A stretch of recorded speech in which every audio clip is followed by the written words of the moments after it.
Very good morning, friends.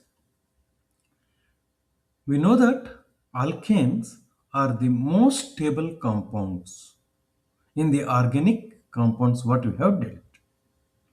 What is the reason for its stability? One of the reason is that alkanes hybridize. What is this hybridization? How it stabilizes the carbon compounds is the subject of discussion for today's presentation. We know that atomic number of carbon is 6. Atomic number represents the electrons present or the number of electrons present in the carbon. Mass number represents the number of protons and neutrons. And we know that electrons are distributed across the different orbitals at different energy levels. Now, if I write the electronic configuration of carbon, we can write it as 1s2, 2s2, 2px1, 2py1. Here, in the lowest orbital or the lowest energy orbital, two electrons are accommodated, and next higher energy is 2s, two electrons are accommodated. In px 2px we have one electron, 2py we have one electron. There are two half-filled orbitals. That's why we can represent here these electrons in the opposite spin in each orbital in this fashion where we have represented. As per this electronic configuration, the carbon should have divalency, means it can form bonding with two other atoms. But it is a well-known fact that carbon is tetravalent. How to explain this tetravalency of carbon? To explain this tetravalency of carbon, the concept of hybridization has been put forward. To explain this tetravalency, it has been assumed that the electrons from 2s orbitals jump from this 2s orbital to the 2pz orbital, which do not have electrons at all. The 2pz is empty, and that's why one electron from 2s gets promoted to the 2pz orbital. The promotion of electrons occurs. The electrons in 2s jumps from the empty 2 orbital from 2s. As there is energy difference between the 2s and 2p orbital is very less, the electrons can jump. When the electrons jump, the electron is in excited state. As they are in excited state, it is unstable. As this is unstable, to maintain its stability, the hybridization occurs. What is this hybridization? It is the intermixing of orbitals of nearly equal energy. This results in hybrid orbitals. The beauty of hybrid orbitals is the energy of these hybrid orbitals is lesser than the p orbital and more than the s orbital. Because of this, the overall stability of these hybrid orbitals which are formed is lesser than p orbitals. As this lesser the energy, higher the stability. That's why it becomes stable.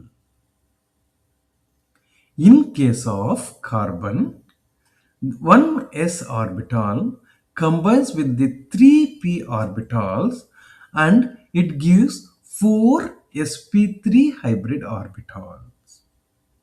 Due to hybridization, electronic configuration of carbon becomes like this: 1s2, 2s1, 2px1, 2py1 and 2pz1. We can represent this in this fashion: the two electrons in 1s and one electron each in 2s to 2pz. That's why it has 4 sp3 hybrid orbital, and this is the outermost orbital, or it can be also called as valence orbitals. In the valence shell, the outermost shell, there are 4 half-filled orbitals. That's why it can combine with 4 other electrons, and that's why it can have valency of 4. By the concept of hybridization, the tetravalency of the carbon could be explained. This is a proposed theory to explain the tetravalency of carbon.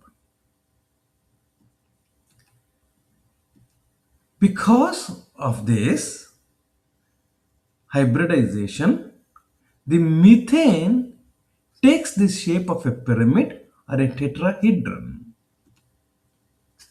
The carbon has 4 sp3 hybrid orbitals which are represented over here, and this has all 4 sp3 hybrid orbitals are half filled. Each one will have one electron, and this one electron combines with the one electron of the hydrogen and it forms CH4. This, when we write, connect this orbitals, carbon at the center and hydrogen at 4 different, it takes the shape of a pyramid, and the bond angle which it forms CH is 109.5 degrees. The carbon hydrogen bond length has been found to be 1.10 angstrom units. The bond length of carbon and hydrogen has been found to be 1.10 angstrom units. If it is an higher alkane like ethane, the carbon-carbon bond length is found to be 1.53 angstrom units. Bond strength, the energy required to break this bond of carbon hydrogen in methane is found to be 1.4 kilocalories per mole, whereas in case of ethane, as it is having one more carbon, the carbon hydrogen bond strength is 98 kilocalories per mole, whereas carbon carbon bond strength, the energy required to break the carbon carbon bond in ethane is 88 kilocalories per mole. The bond length, bond strength, what has been proposed is confirmed experimentally today. The X-ray diffraction studies, an analytical method is used which gives the position of the atom and the type of atom and the angles between this atom. The X-ray diffraction studies is used for this purpose. The electronic diffraction studies can detect the exact bond length and the bond angle. The high resolution vibrational and rotational infrared and Raman spectroscopy has shown that the shape of the methane will be in the form of tetrahedron, and at the same time, it has revealed that all the carbon and hydrogen bonds, the length of carbon hydrogen bonds of all four will be same and it is symmetrical. By this concept of hybridization has been put forward and it has its own unique characteristics. What are these unique characteristics? The hybrid orbitals do not exist in individual isolated atoms. It only exists in covalently bonded atoms. This hybrid orbital, because of this hybridization, it has its own orientation of these orbitals, and this orientation gives rise to the unique shapes. Thus, the structure of this hybrid orbital is different from the atomic orbitals. The number of hybrid orbitals which are found by combination of the atomic orbitals of nearly equal energy will be equal to the total number of atomic orbitals. In case of methane, 1 2s orbitals have combined with 3 p orbitals and it will be giving 4 sp3 hybrid orbitals. 4 atomic orbitals overall combines to give 4 sp3 hybrid orbitals. All the orbitals are having similar shape and similar energy. This hybrid orbitals formed and the shape of the orbitals which is proposed and which the molecular geometry is proposed was in acceptance with the predicted geometry by VSER theory. These hybrid orbitals which are formed, they overlap with other orbitals to form sigma bonds. There are lone pair of electrons if it is not bonded with other orbitals in this hybrid orbital. VSER theory. The VSER stands for valence shell electron repulsion theory.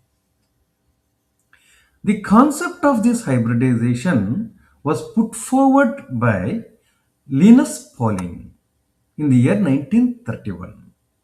This we call it as hybridization theory. This has been put forward from Linus Pauling to explain the tetravalency of carbon. He is the person. Here is the photograph of Linus Pauling.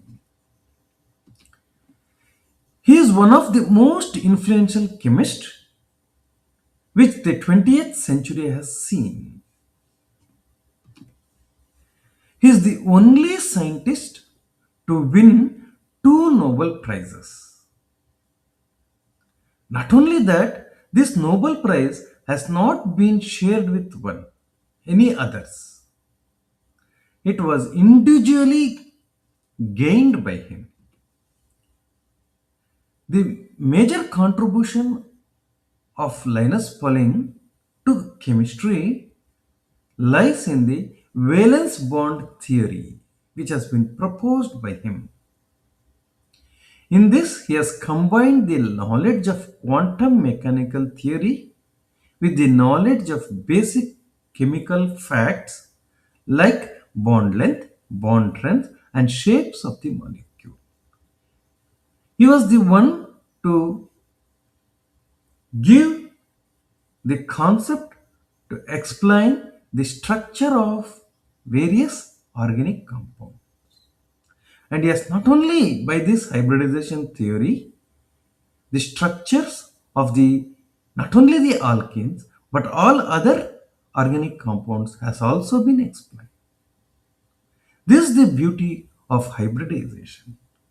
The basic Driving force for hybridization to occur is this tendency of the molecule to stay in stable state.